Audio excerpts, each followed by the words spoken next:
नमस्कार दोस्तों, मैं सोनम जैन और आप सभी देख रहे हैं सोनम जैन की कहानियाँ। और आज की कहानी अनचाही शादी भाग 5। यदि आप सभी को मेरे द्वारा लिखी गई ये कहानी पसंद आए तो चैनल को सब्सक्राइब कर दीजिएगा और पास में जो बेल आइकन का बटन है उसे प्रेस करना बिल्कुल ना भूलें, क्योंकि उसी से मिलेंगी आप सभी को मेरी आने वाली हर कहानी की नोटिफिकेशन। कहानी पसंद आने पर वीडियो को लाइक ज़रूर कीजिएगा, क्योंकि जब आप करते हैं वीडियो को लाइक तो मुझे मिलती है कहानियाँ लिखने के लिए प्रेरणा। और हाँ, कहानी को अपनों के साथ शेयर करना बिल्कुल ना भूलें। तो चलिए कहानी शुरू करते हैं। कहानी में अभी तक हम सभी ने देखा, रोशनी के माता पिता की मृत्यु के बाद उसके दादाजी उसे पार पोस कर बड़ा करते, और जब वह 18 वर्ष की हो जाती तो उसके दादाजी को रोशनी की चिंता होती और वह रोशनी की शादी गांव के पास में रहने वाले विवेक नाम के लड़के के साथ तय कर देते। सब कुछ अच्छा चल रहा था, पर अचानक से विवेक का एक्सीडेंट हो जाता और विवेक की मौसी विवेक की माँ से कहती, दीदी मैंने तो आपसे पहले ही कहा था कि यह लड़की मनु से जो पैदा होते साथ अपने माँ बाप को खा गई, वह आपके घर में खुशियाँ कहाँ से लाएगी। अभी देर नहीं हुई, मैं तो कहती हूँ आप यह रिश्ता तोड़ दीजिए। विवेक की माँ अपने बेटे को इस हालत में देखते हुए विवेक का रिश्ता रोशनी के साथ तोड़ देती, और यह सब रोशनी के दादाजी बर्दाश्त नहीं कर पाते और वह इस दुनिया को छोड़कर चले जाते। जब इस बात का पता जनेश्वर जी को पता चलता, जिनकी गाड़ी से विवेक का एक्सीडेंट हुआ था, कि उनकी वजह से सब कुछ हो रहा है, तो वह रोशनी की मदद करने उसके गांव जाते। तो उन्हें पता चलता कि गांव के लोग मनुष्य कहकर उसे गांव से बाहर निकाल रहे हैं, और जब वह गांव वालों को समझाते तो गांव का एक व्यक्ति कहता कि यदि आपको इस लड़की पर इतनी दया है तो इसे अपने साथ लेकर जाइए। जनेश्वर जी रोशनी को अपने साथ लेकर तो शहर आ जाते, और जब वह रोशनी को अपने घर लेकर जाते तो यह उनकी पत्नी और बेटी को बिल्कुल पसंद नहीं करती कि रोशनी उस घर में रहे, और जनेश्वर जी साफ साफ कहते कि रोशनी इसी घर में रहेगी, और उनकी पत्नी महिमा जी कहती यह लड़की इस घर में नहीं रहेगी, बाहर जो नौकरों के कमरे हैं वहां पर रहेगी, और वही मालती नाम की नौकरानी के कमरे में रोशनी को रहने के लिए कहती।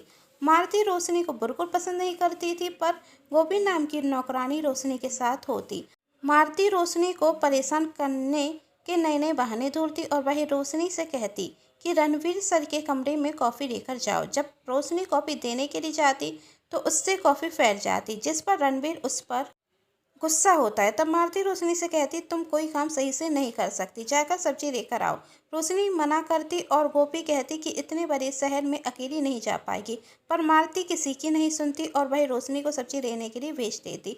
रोशनी चली तो जाती, पर उसे समझ में नहीं आता कि वह जाए कहाँ। और उसी दिन जनेश्वर जी को शहर से बाहर जाना था, और वह अपने माँ और पिताजी से कहकर जाते कि इस घर में मुझे किसी पर भरोसा नहीं, आप रोशनी का ध्यान रखना। और जब शाम तक रोशनी घर नहीं आती तो गोपी जनेश्वर जी के माता पिताजी से कहती कि रोशनी सुबह से गायब है। यह सुन जनेश्वर जी के माताजी पिताजी रोशनी को ढूंढने के लिए जाने लगते। तब रणवीर रोकते हुए कहता, दादाजी दादी जी आपको जाने की कोई ज़रूरत नहीं, मैं खुद रोशनी को ढूंढ कर लाऊंगा, अब देखते हैं। महिमा जी रणवीर से कहती, तुम्हें कोई ज़रूरत नहीं है उस गवार को ढूंढने जाने की, और मुझे लगता है कि तुम्हारे पास बहुत से इम्पोर्टेंट काम होंगे उस अनपढ़ को ढूंढने के सिवा।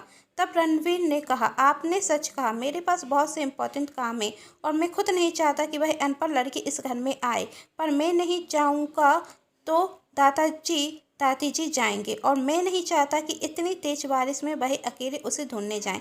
मैं उन्हें तकलीफ में नहीं देख सकता। जाना तो मुझे होगा माँ, आप जानती हैं कि मुझे दादाजी दादी जी की चिंता रहती है, इसी बात पर तो मुझे तुम पर गर्व है। तुझे अपने परिवार की बहुत चिंता रहती है, पर अपना ध्यान रखना, बारिश बहुत तेज है। माँ मेरी चिंता मत कीजिए, मुझे कुछ नहीं होगा, कहते हुए रणवीर चला जाता।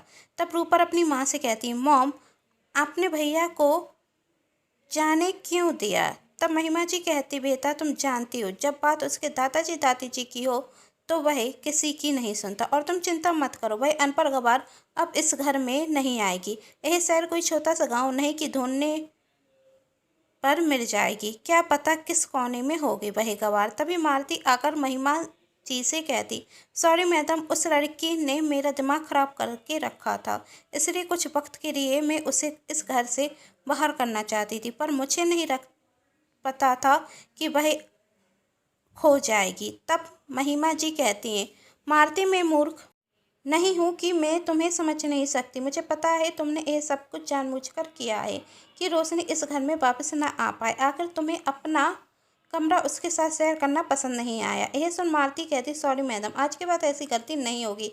तब महिमा जी कहती, पर मैं तुमसे नाराज नहीं। बोरो उपहार में तुम्हें क्या चाहिए? उस गवार को इस घर से बाहर करने का इससे अच्छा कोई रास्ता था हमारे पास। मुझे रास्ता पहले क्यों नहीं सोचा? मैं तो यह सोच रही थी। यह सुन महिमा, रूपर और मालती हंसने लगते हैं। यह सब कुछ गोपी देख रही थी और सोचती, भगवान, इस सब में रोशनी की कोई गलती नहीं, उसे सही सलामत घर पर पहुंचा देना। तेज बारिश में रणबीर रोशनी को ढूंढने के लिए जाता। रणबीर सोचता, कैसी बेवकूफ़ लड़की है, यदि शहर के रास्ते नहीं पता तो अकेली जाने की क्या जरूरत थी। दादाजी और दादी जी यदि जिद नहीं करते तो इस गवार को ढूंढने के लिए कभी नहीं आता। मुझे करना भी क्या है, कहीं हो, मैं क्यों उसकी परवाह करूं? पर ढूंढना तो होगा, वरना दादाजी दादी जी खुद ढूंढने के लिए आ जाएंगे और इस वृद्ध अवस्था में उन्हें तकलीफ देना सही नहीं होगा। जहां रणबीर रोशनी को ढूंढ रहा था, वहीं रोशनी सुनसान जगह पर पहुंच जाती। उसे अपने आसपास कोई नहीं दिख रहा था। उसे तो यह पता नहीं था कि उसे जाना कहाँ है, जिनेश्वर जी के घर का एड्रेस क्या है। उसे पता नहीं था तेज बारिश में रोशनी यहाँ के वहाँ भटक रही थी और बहुत घबराई हुई थी। वह अपने आप से कहती, दादाजी, यह कहाँ आ गई मैं? मुझे तो पता नहीं कि मुझे जाना कहाँ है। रोते हुए रोशनी एक चबूतरे पर बैठ जाती। रणवीर हर जगह रोशनी को ढूंढने की कोशिश करता, पर 2 घंटे बीत चुके थे और रोशनी का अभी तक कोई पता नहीं चलता। इस 2 घंटे में 10 बार जनेश्वर जी के माताजी पिताजी के फ़ोन आ चुके थे। रणवीर समझ नहीं पा रहा था कि वह जाए तो कहाँ जाए। तेज बारिश के कारण रास्ते सुनसान थे। रणबीर गाड़ी चलाते हुए चारों तरफ देख रहा था कि कहीं उसे रोशनी दिख जाए। तभी उसकी माँ का फ़ोन आता रणवीर के पास और वही रणवीर से कहती, बेटा, बहुत रात हो गई है, बारिश बहुत तेज है, मुझे तुम्हारी फिक्र हो रही है, घर वापस आ जाओ। माँ, रोशनी को ढूंढे बिना कैसे वापस आ जाऊँ? आऊँगा तो वही सवाल दादाजी और दादी जी पूछेंगे और जब तक रोशनी नहीं मिलेगी तो उन्हें चैन नहीं मिलेगा। वह खुद को दोषी समझते रहेंगे। आप मेरी चिंता मत कीजिए, मैं घर पर आ जाऊँगा, पर बेटा, हम कर उसे ढूंढ लेंगे। तुम बच्चे वाली बातें क्यों कर रहे हो? यह शहर कोई छोटा शहर नहीं कि तुम उसे रात भर में ढूंढ कर ले आओगे। माँ, बस मैं कोशिश कर रहा हूँ और आप जानती हैं, जो काम मैं सोच लेता हूँ उसे पूरे किए बिना पीछे नहीं हटता। रणबीर अपनी माँ से बात कर रहा था, तभी उसके कान में कुछ आवाज़ आती। वहीं कुछ लड़के ग्रुप बनाकर खड़े हुए थे और लड़की से कह रहे थे, मैडम जी, अकेले बैठी हो, कहाँ जाना है? रणबीर को उस लड़की का चेहरा नहीं दिखाई देता। वह अपनी माँ से कहता है, माँ, मैं फ़ोन रखता हूँ और बाद में बात करता हूँ।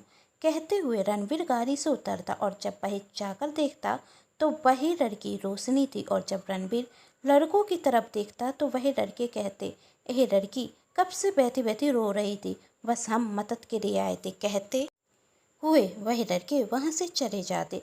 रोशनी जब रणबीर को देखती तो उसकी सांस में सांस आती और वह रणबीर से कुछ कहती। उसके पहले रणबीर रोशनी से कहता, गवार हो तुम, जब तुम्हें शहर के रास्ते नहीं पता तो अकेली घर से बाहर क्यों आई थी? जानती हो तुम्हारी वजह से घर पर सब कितने परेशान हैं। अब खरी खरी मेरा चेहरा क्या देख रही हो? जाकर बैठो गाड़ी में। रोशनी जाकर गाड़ी में बैठ जाती। रणबीर गाड़ी चालू करता और आगे बढ़ता।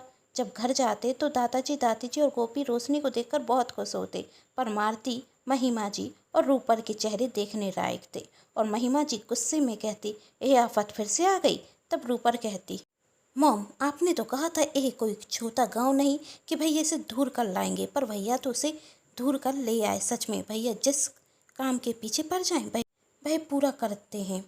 इतने बड़े शहर में इस गवार को दूर कर ले आए, इतनी मुश्किल से तो इसे घर से निकाला था। पीछा छूता था, मारती कहती, अब फिर से परेशान करने आ गई। पर दादाजी दादी जी रणबीर और रोशनी को देखकर कहते, बेटा, हम तुम दोनों का कब से इंतजार कर रहे थे। रोशनी, बेटी, तू ठीक तो है? हाँ दादाजी, मैं ठीक हूँ। क्या ठीक हो? बारिश से पूरी घिरी हो चुकी हो। गोपी कहती, चलो चलकर कपड़े चेंज कर लो। तब रोशनी ने कहा, मेरे पास तो सिर्फ 2 जोड़ी कपड़े हैं, एक तो मैं पहने हैं और दूसरे बाहर सूखने धरे हैं, वह गीले हो गए होंगे। और तब गोपी कहती, क्या करें मेरे कपड़े तो तुम्हें नहीं आएंगे और यदि इसी तरह गीले कपड़े पहने रहोगी तो बीमार हो जाओगी। तभी महिमा जी कहती, रणबीर बेटा तुम जाकर कपड़े चेंज कर लो, तुम्हें ठंड लग जाएगी। और आप सबको सिर्फ रोशनी की चिंता हो रही है, रणबीर की किसी को चिंता नहीं। यह भी तो बारिश में भींजा है। इस पराई लड़की की इतनी चिंता हो गई कि सब मेरे बेटे को भूल जाएंगे। माँ मैं जा रहा था, आप मेरी चिंता मत कीजिए। और वही अपनी बहन रूपल से कहता, तुम्हारे पास कोई सूट हो तो इस लड़की को दे दो। भैया मैं अपने कपड़े इस लड़की को नहीं दूंगी, रूपल कहती। तब रणवीर कहता, मुझे नहीं लगता कि मेरी बहन के पास कपड़ों की कोई कमी होगी।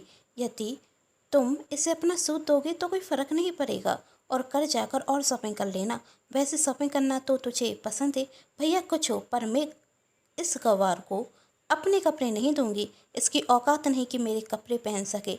मेरे कपड़े सस्ते नहीं कि इस पर सूट करेंगे। तब रणबीर अपनी माँ से कहता, माँ आप अपनी बेटी को समझाइए। महिमा जी रूपल से कहती, बेटा भैया जो कह रहे हैं करो, जाकर अपना कोई पुराना सूट इसे दे दो, बेटा जाओ। महिमा जी कहती, पर रूपल अपना पुराना सूट लाकर रोशनी की तरफ फेंकती और कहती, उठाकर पहन लो इसे। कहते हुए रूपल गुस्से में वहाँ से चली जाती। महिमा जी रूपल से कहती, बेटा इतनी जल्दी गुस्सा नहीं होते। तब रूपल कहती, माँ आप मुझे तो शांत करा देंगी, और भैया क्या भैया को करा पाएंगी? भैया तो उस लड़की के प्रति कुछ ज़्यादा हमदर्दी दिखा रहे हैं। आजकल तो वह आपकी सुनते नहीं। कहीं ऐसा नहीं हो हिंदी पिक्चरों की तरह भैया उस लड़की से शादी कर लें। यह सुन महिमा जी रूपल में जोर से थप्पड़ लगाते हुए कहती, कुछ अनाप शनाप मत बोल, मैं तो सब कह रही हूँ। और यदि यह सच हो गया तो सोचिए क्या होगा, क्या इज्जत रह जाएगी समाज में हमारी। कुछ कीजिए इस गवार को घर से बाहर निकालने के लिए, कुछ कीजिए, पानी सिर से ऊपर जा चुका है। महिमा जी सोचती, अब तो रोशनी को घर से बाहर निकालना होगा। और वह महिमा जी मारुति को बुलाकर कहती, तुम्हें जो करना है वो करो, पर इस गवार रोशनी को घर से बाहर करो। और यदि तुमने ऐसा कर दिया तो जो तुम चाहोगी वह तुम्हें मिलेगा। अब कहानी में आगे देखेंगे, क्या सच में रणबीर को रोशनी से प्यार हो जाएगा या महिमा जी रोशनी को घर से बाहर कर देंगी। देखना चाहते हैं तो कहानी के साथ बने रहें और चैनल को कर लीजिए सब्सक्राइब, क्योंकि जब मैं लेकर आऊँ कहानी का अगला भाग तो आप सभी को पता चल सके। और हाँ, नीचे कमेंट बॉक्स में ज़रूर बताइएगा कि आप सभी को क्या लगता है, क्या होगा कहानी में आगे। अपने कमेंट नीचे बताइएगा ज़रूर। और कहानी पसंद आने पर आप सभी जानते हैं आप सभी को करना है चैनल को सब्सक्राइब, वीडियो को लाइक और अपने दोस्तों के साथ शेयर। Thanks for watching.